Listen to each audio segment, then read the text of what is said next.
लीजिए सुनिए मुंशी प्रेमचंद के लिखे कथा संग्रह मानसरोवर 2 की कहानी न्याय, मेरी यानी समीर गोस्वामी की आवाज में।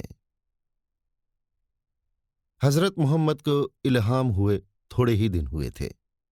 10-5 पड़ोसियों तथा निकट संबंधियों के सिवा और कोई उनके दीन पर ईमान न लाया था। यहां तक कि उनकी लड़की जैनब और दामाद अबुल-आस भी, जिनका विवाह इल्हाम से पहले ही हो चुका था, अभी तक दीक्षित न हुए थे। जैनब कई बार अपने मैके गई थी और अपने पूज्य पिता की ज्ञानमय वाणी सुन चुकी थी। वो दिल से इस्लाम पर ईमान ला चुकी थी। लेकिन अबुल-आस धार्मिक मनोवृत्ति का आदमी न था। वो कुशल व्यापारी था। मक्के के खजूर, मेवे आदि जिनसे लेकर बंदरगाहों को चालान किया करता था। बहुत ही ईमानदार, लेन देन का खरा, मेहनती आदमी था, जिसे इहलोक से इतनी फुर्सत न थी कि परलोक की फिक्र करे। जैनब के सामने कठिन समस्या थी। आत्मा धर्म की ओर थी, हृदय पति की ओर। न धर्म छोड़ सकती थी न पति को। उसके घर के सभी आदमी मूर्ति पूजक थे। इस नए संप्रदाय से सारे नगर में हलचल मची हुई थी। जैनब सबसे अपनी लगन को छिपाती, यहां तक कि पति से भी न कह सकती। वे धार्मिक सहिष्णुता के दिन न थे। बात बात पर खून की नदी बह जाती थी। खानदान के खानदान मिट जाते थे। उन दिनों अरब की वीरता पारस्परिक कलहों में प्रकट होती थी। राजनीतिक संगठन का जमाना न था। खून का बदला खून, धन हानि का बदला खून, अपमान का बदला खून, मानव रक्त ही से सभी झगड़ों का निपटारा होता था। ऐसी अवस्था में अपने धर्मानुराग को प्रकट करना अबुल-आस के शक्तिशाली परिवार और मोहम्मद और इनके इने गिने अनुयायियों में देवासुर संग्राम छेड़ना था। उधर प्रेम का बंधन पैरों को जकड़े हुए था। नए धर्म में दीक्षित होना, अपने प्राण प्रिय पति से सदा के लिए बिछुड़ जाना था। कुरैश जाति के लोग ऐसे मिश्रित विवाहों को परिवार के लिए कलंक समझते थे। माया और धर्म की दुविधा में पड़ी हुई जैनब कुढ़ती रहती थी। धर्म का अनुराग एक दुर्बल वस्तु है, किंतु जब उसका वेग होता है तो हृदय के रोके नहीं रुकता। दोपहर का समय था। धूप इतनी तेज थी कि उसकी ओर ताकते आंखों से चिंगारियां निकलती थीं। हजरत मोहम्मद चिंता में डूबे हुए बैठे थे। निराशा चारों ओर अंधकार के रूप में दिखाई देती थी। खुदैजा भी सिर झुकाए पास ही बैठी हुई एक फटा कुर्ता सी रही थी। धन संपत्ति सब कुछ इस लगन की भेंट हो चुकी थी। शत्रुओं का दुराग्रह दिनों दिन बढ़ता जाता था। उनके मतानुयायियों को भांति भांति की यंत्रणाएं दी जा रही थीं। स्वयं हजरत को घर से निकलना मुश्किल था। ये खौफ होता था कि कहीं लोग उन पर ईंट पत्थर न फेंकने लगें। खबर आती थी, आज फलां मुस्लिम का घर लुट गया, आज फलां को लोगों ने आहत किया। हजरत ये खबरें सुन सुनकर विकल हो जाते थे और बार बार खुदा से धैर्य और क्षमा की याचना करते थे। हजरत ने फरमाया, मुझे ये लोग अब यहां न रहने देंगे। मैं खुद सब कुछ झेल सकता हूं, लेकिन अपने दोस्तों की तकलीफें नहीं देखी जाती। खुदैजा, हमारे चले जाने से इन बेचारों को और भी कोई शरण न रहेगी। अभी कम से कम तुम्हारे पास आकर रो तो लेते हैं। मुसीबत में रोने का सहारा ही बहुत होता है। हजरत, तुम्हें अकेले थोड़े ही जाना चाहता हूं। मैं सब दोस्तों को साथ ले जाने का इरादा रखता हूं। अभी हम लोग बिखरे हुए हैं, कोई किसी की मदद को नहीं पहुंच सकता। हम सब एक ही जगह, एक ही कुटुंब की तरह रहेंगे तो किसी को हमारे ऊपर हमला करने का साहस न होगा। हम अपनी मिली हुई शक्ति से बालू का ढेर तो हो ही सकते हैं, जिस पर चढ़ने की किसी को हिम्मत न होगी। सहसा जैनब घर में दाखिल हुई। उसके साथ ना कोई आदमी था, ना आदमजाद। मालूम होता था कहीं से भागी चली आ रही है। खुदैजा ने उसे गले लगाकर पूछा, क्या हुआ जैनब, खैरियत तो है? जैनब ने अपने अंतर संग्राम की कथा कह सुनाई और पिता से दीक्षा की याचना की। हजरत मोहम्मद आंखों में आंसू भरकर बोले, बेटी, मेरे लिए इससे ज्यादा खुशी की और कोई बात नहीं हो सकती, लेकिन जानता हूं तुम्हारा क्या हाल होगा। जैनब, या हजरत, खुदा की राह में सब कुछ त्याग देने का निश्चय कर लिया है। दुनिया के लिए अपनी नजात को नहीं खोना चाहती। हजरत, जैनब, खुदा की राह में कांटे हैं। जैनब, अब्बाजान, लगन को कांटों की परवाह नहीं होती। हजरत, ससुराल से नाता टूट जाएगा। जैनब, खुदा से तो नाता जुड़ जाएगा। हजरत, और अबुलास? जैनब की आंखों में आंसू ढबढबाए, क्षीण स्वर में बोली, अब्बाजान, उन्होंने इतने दिनों मुझे बांध रखा था, नहीं तो मैं कब की आपकी शरण में आ चुकी होती। मैं जानती हूं उनसे जुदा होकर मैं जिंदा न रहूंगी, और शायद उनसे भी मेरा वियोग न सहा जाए, पर मुझे विश्वास है कि वो किसी न किसी दिन जरूर खुदा पर ईमान लाएंगे और फिर मुझे उनकी सेवा का अवसर मिलेगा। हजरत, बेटी अबुलास ईमानदार है, दयाशील है, सद्वक्ता है, किंतु उसका अहंकार शायद अंत तक उसे ईश्वर से विमुख रखे। वो तकदीर को नहीं मानता, रूह को नहीं मानता, स्वर्ग और नरक को नहीं मानता। कहता है खुदा की जरूरत ही क्या है, हम उससे क्यों डरें, विवेक और बुद्धि की हिदायत हमारे लिए काफी है। ऐसा आदमी खुदा पर ईमान नहीं ला सकता। कुफ्र को तोड़ना आसान है, लेकिन वो जब दर्शन की सूरत पकड़ लेता है तो उस पर किसी का जोर नहीं चलता। जैनब ने दृढ़ होकर कहा, या हजरत, आत्मा को उपकार जिसमें हो मुझे वही चाहिए। मैं किसी इंसान को अपने और खुदा के बीच में ना आने दूंगी।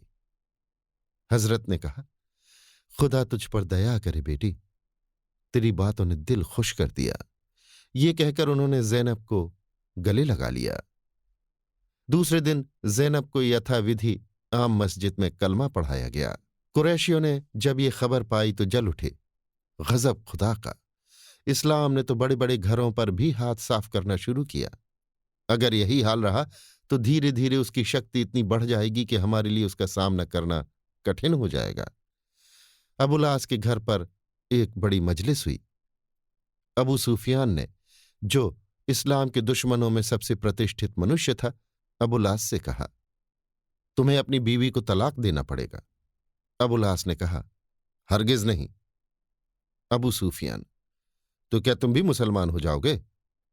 अबुलास, हरगिज नहीं।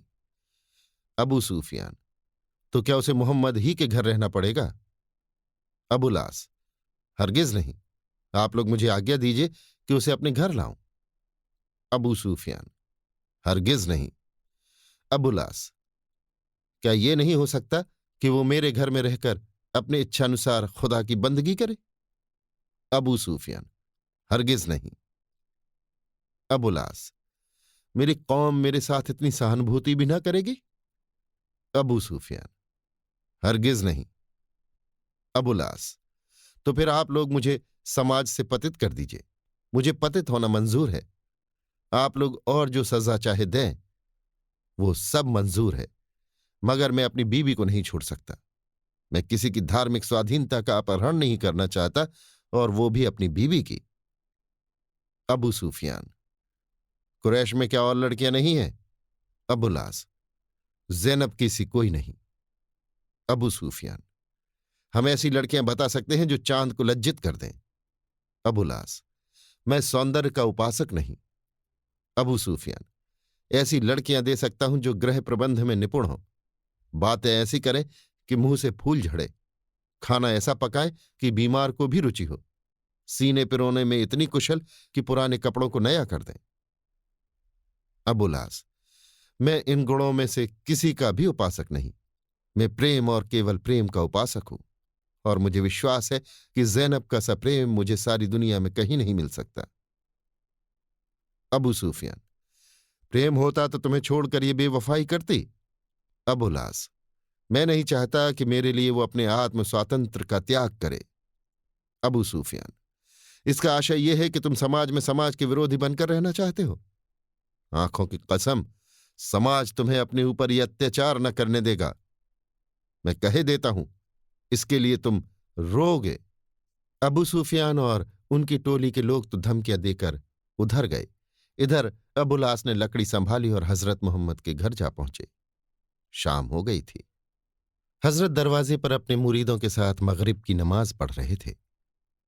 अबुलास ने उन्हें सलाम किया और जब तक नमाज होती रही गौर से देखते रहे। जमात का एक साथ उठना बैठना और झुकना देखकर उनके मन में श्रद्धा की तरंगें उठने लगीं। उन्हें मालूम न होता था कि मैं क्या कर रहा हूं, पर अज्ञात भाव से वो जमात के साथ बैठते झुकते और खड़े हो जाते थे। वहां एक एक परमाणु इस समय ईश्वरमय हो रहा था। एक क्षण के लिए अबुलास भी उसी अंतर प्रवाह में बह गए। जब नमाज खत्म हुई और लोग सिधारे तो अबुलास ने हजरत के पास जाकर सलाम किया और कहा, मैं जैनब को विदा कराने आया हूं। हजरत ने विस्मित होकर पूछा, तुम्हें मालूम नहीं कि वो खुदा और उसके रसूल पर ईमान ला चुकी है? अबुलास, जी हाँ मालूम है। हजरत, इस्लाम ऐसे संबंधों का निषेध करता है, ये भी तुम्हें मालूम है?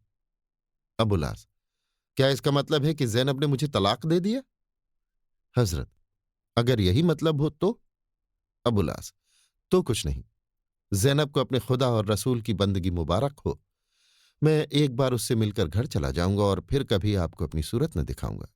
लेकिन उस दशा में अगर कुरैश जाति आपसे लड़ने को तैयार हो जाए तो उसका इल्जाम मुझ पर न होगा। हजरत, मैं कुरैश से इस वक्त नहीं लड़ना चाहता। अबुलास, तो जैनब को मेरे साथ जाने दीजिए। उस हालत में कुरैश के क्रोध का भाजन मैं होऊंगा। आप और आपके मुरीदों पर कोई आफत न होगी। हजरत, तुम दबाव में आकर जैनब को खुदा की तरफ से फेरने का यत्न तो न करोगे? अबुलास, मैं किसी धर्म में बाधा डालना सर्वथा अमानुषीय समझता हूं। हजरत, तुम्हें लोग जैनब को तलाक देने पर तो मजबूर न करेंगे? अबुलास, मैं जैनब को तलाक देने के पहले जिंदगी को तलाक दे दूंगा। हजरत को अबुलास की बातों से इत्मीनान हो गया। वो आस की इज्जत करते थे। आस को हरम में जैनब से मिलने का मौका दिया। आस ने पूछा, जैनब, मैं तुम्हें अपने साथ ले चलने आया हूं। धर्म के बदलने से कहीं मन तो नहीं बदल गया? जैनब रोती हुई उनके पैरों पर गिर पड़ी और बोली, या मेरे आका, धर्म बार बार मिलता है, हृदय केवल एक बार। मैं आपकी हूं, चाहे यहां रहूं चाहे वहां। समाज मुझे आपकी सेवा में रहने देगा? आस, यदि समाज न रहने देगा तो मैं समाज ही से निकल जाऊंगा। दुनिया में आराम से जीवन व्यतीत करने के लिए बहुत से स्थान हैं। रहा मैं, तुम जानती हो मैं धार्मिक स्वाधीनता का पक्षपाती हूं। मैं तुम्हारे धार्मिक विषयों में कभी हस्तक्षेप न करूंगा। जैनब चली तो खुदेजा ने रोते हुए उसे यमन के लालों का एक बहुमूल्य हार विदाई में दिया। इस्लाम पर विधर्मियों के अत्याचार दिनों दिन बढ़ने लगे। अवहेलना की दशा से निकलकर उसने भय के क्षेत्र में प्रवेश किया। शत्रुओं ने उसे समूल नष्ट करने की आयोजना करनी शुरू की। दूर दूर से कबीलों से मदद मांगी जाने लगी। इस्लाम में इतनी शक्ति न थी कि शस्त्र बल से विरोधियों को दबा सके। हजरत मोहम्मद ने मक्का छोड़कर कहीं और चले जाने का निश्चय किया। मक्के में मुस्लिमों के घर सारे शहर में बिखरे हुए थे। एक की मदद को दूसरे मुसलमान ना पहुंच सकते थे। हजरत मोहम्मद किसी ऐसी जगह आबाद होना चाहते थे जहां सब मिले हुए रहें और शत्रुओं की संगठित शक्ति का प्रतिकार कर सके। अंत में उन्होंने मदीने को पसंद किया और अपने समस्त अनुयायियों को सूचना दे दी। भक्तजन उनके साथ हुए और एक दिन मुस्लिमों ने मक्के से मदीने को प्रस्थान कर दिया। यही हिजरत थी। मदीने में पहुंचकर मुसलमानों में एक नई शक्ति, नई स्फूर्ति का उदय हुआ। वे निशंक होकर अपने धर्म का पालन करने लगे। अब पड़ोसियों से दबने और छिपने की जरूरत न थी। आत्मविश्वास बढ़ा। इधर भी विधर्मियों का स्वागत करने की तैयारियां होने लगी। दोनों पक्ष सेना इकट्ठी करने लगे। विधर्मियों ने संकल्प किया कि संसार से इस्लाम का नाम ही मिटा देंगे। इस्लाम ने भी उनके दांत खट्टे करने का निश्चय किया। एक दिन अबुलास ने आकर पत्नी से कहा, जैनब, हमारे नेताओं ने इस्लाम पर जिहाद करने की घोषणा कर दी है। जैनब ने घबरा कर कहा, अब तो वे लोग यहां से चले गए, फिर इस जिहाद की क्या जरूरत? अबुलास, मक्के से चले गए, अरब से तो नहीं चले गए।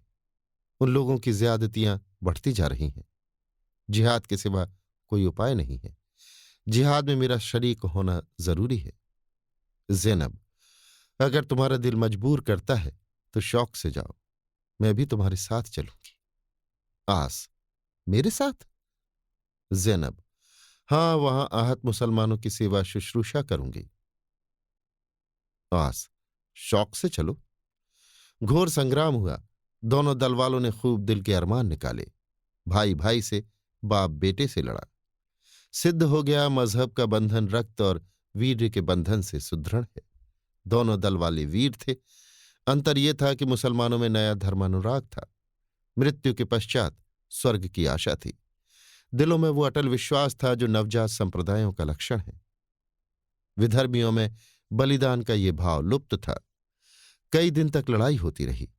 मुसलमानों की संख्या बहुत कम थी, पर अंत में उनके धर्मोत्साह ने मैदान मार लिया। विधर्मियों में कितने ही मारे गए, कितने ही घायल हुए और कितने ही कैद कर लिए गए। अबुलास भी इन्हीं कैदियों में थे। जैनब ने ज्यों ही सुना कि अबुलास पकड़ लिए गए, उसने तुरंत हजरत मोहम्मद की सेवा में मुक्ति धन भेजा। ये वही बहुमूल्य हार था जो खुदैजा ने उसे दिया था। जैनब अपने पूज्य पिता को उस धर्म संकट में एक क्षण के लिए भी न डालना चाहती थी जो मुक्ति धन के अभाव की दशा में उन पर पड़ता। किंतु अबुलास को इच्छा होते हुए भी पक्षपात भय से न छोड़ सके। सब कैदी हजरत के सामने पेश किए गए। कितने ही तो ईमान लाए, कितनों के घरों से मुक्ति धन आ चुका था, वे मुक्त कर दिए गए। हजरत ने अबुलास को देखा। सबसे अलग सिर झुकाए खड़े हैं, मुख पर लज्जा का भाव झलक रहा है। हजरत ने कहा, अबुलास, खुदा ने इस्लाम की हिमायत की, वरना उसे ये विजय न प्राप्त होती। अबुलास, अगर आपके कथनानुसार संसार में एक खुदा है तो वो अपने एक बंदे को दूसरे का गला काटने में मदद नहीं दे सकता। मुसलमानों की विजय उनके रणोत्साह से हुई। एक सहाबी ने पूछा, तुम्हारा मुक्तिधन कहाँ है? हजरत ने फरमाया, अबुलास का हार निहायत बेशकीमत है। इनके बारे में आप क्या फैसला करते हैं? आपको मालूम है ये मेरे दामाद हैं। अबू बकर, आज तुम्हारे घर में जैनब है जिन पर ऐसे सैकड़ों हार कुर्बान किए जा सकते हैं। अबुलास, तो आपका मतलब क्या है कि जैनब मेरी फिदिया हो? जैद, बेशक हमारा यही मतलब है। अबुलास, उससे तो कहीं बेहतर था कि आप मुझे कत्ल कर देते। अबू बकर, हम रसूल के दामाद को कत्ल नहीं करेंगे, चाहे वो विधर्मी ही क्यों ना हो। तुम्हारी यहां उतनी खातिर होगी जितनी हम कर सकते हैं। अबुलास के सामने विषम समस्या थी। इधर यहां की मेहमानी में अपमान था, उधर जैनब के वियोग की दारुण वेदना थी। उन्होंने निश्चय किया, ये वेदना सहूंगा, अपमान न सहूंगा। प्रेम आत्मा के गौरव पर बलिदान कर दूंगा। बोले, मुझे आपका फैसला मंजूर है। जैनब मेरी फिदिया होगी। मदीने में रसूल की बेटी को जितनी इज्जत होनी चाहिए उतनी होती थी। सुख था, ऐश्वर्य था, धर्म था, पर प्रेम न था। अबुलास के वियोग में रोया करती। 3 वर्ष 3 युगों की भांति बीते, अबुलास के दर्शन न हुए। उधर अबुलास पर उसकी बिरादरी का दबाव पड़ रहा था कि विवाह कर लो, पर जैनब की मधुर स्मृतियां ही उसके प्रणय वंचित हृदय को तस्कीन देने को काफी थी। वो उत्तरोत्तर उत्साह के साथ अपने व्यवसाय में तल्लीन हो गया। महीनों घर न आता। धनोपार्जन ही अब उसके जीवन का मुख्य आधार था। लोगों को आश्चर्य होता था कि अब ये धन के पीछे क्यों प्राण दे रहा है। निराशा और चिंता बहुधा शराब के नशे से शांत होती है, प्रेम उन्माद से। अबुलास को धनोन्माद हो गया था। धन के आवरण में ढका हुआ ये प्रेम नैराश्य था, माया के पर्दे में छिपा हुआ प्रेम वैराग। एक बार वो मक्के से माल लाद कर इराक की तरफ चला। काफले में और भी कितने ही सौदागर थे। रक्षकों का एक दल भी साथ था। मुसलमानों के कई काफले विधर्मियों के हाथों लुट चुके थे। उन्हें ज्यों ही इस काफले की खबर मिली, जैद ने कुछ चुने हुए आदमियों के साथ उन पर धावा कर दिया। काफले के रक्षक लड़े और मारे गए। काफले वाले भाग निकले। अतुल धन मुसलमानों के हाथ लगा। अबुलास फिर कैद हो गए। दूसरे दिन हजरत मोहम्मद के सामने अबुलास की पेशी हुई। हजरत ने एक बार उसकी तरफ करुण दृष्टि डाली और सिर झुका लिया। सहाबियों ने कहा, या हजरत, अबुलास के बारे में आप क्या फैसला करते हैं? मोहम्मद, इसके बारे में फैसला करना तुम्हारा काम है। ये मेरा दामाद है, संभव है मैं पक्षपात का दोषी हो जाऊं। ये कहकर वो मकान में चले गए। जैनब रोकर पैरों पर गिर पड़ी और बोली, अब्बाजान, आपने औरों को तो आजाद कर दिया, अब उलास क्या उन सबसे गया बीता है?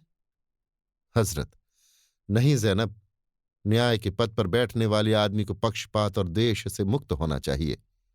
यद्यपि ये नीति मैंने ही बनाई है, तो भी अब उसका स्वामी नहीं, दास हूं। मुझे अबुलास से प्रेम है। मैं न्याय को प्रेम कलंकित नहीं कर सकता। साहबी हजरत की इस नीति भक्ति पर मुग्ध हो गए। अबुलास को सब माल असबाब के साथ मुक्त कर दिया। अबुलास पर हजरत की न्यायपरायणता का गहरा असर पड़ा। मक्के आकर उन्होंने अपना हिसाब किताब साफ किया, लोगों का माल लौटाया, कर्ज अदा किया और घर बार त्याग कर हजरत मोहम्मद की सेवा में पहुंच गए। ज़ैनब की मुराद पूरी हुई।